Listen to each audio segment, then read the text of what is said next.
Имаме пилот за президент, имаме пожарникар за шеф на първата политическа сила, а горим. И чакаме помощ от чужбина. Сещаш се? Хеликоптери, самолети, техника? Нямаме. И не защото не сме говорили. Още миналата година парламентът задължи правителството да осигури хеликоптери за МВР.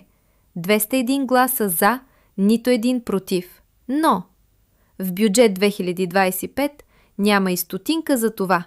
Теменушка пак обърка сметката. А Радев тогава беше против.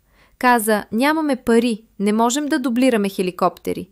Сякаш техниката изобщо съществува. Сега същият Радев пита защо нямаме техника. Ами защото така решихте. Днес имаме 2 хеликоптера, и 2 военни, и 300 пожара на ден. Пеевски пак вика министрите да питат къде са хеликоптерите. Ами къде са? Там, където винаги са били, в нечии обещания.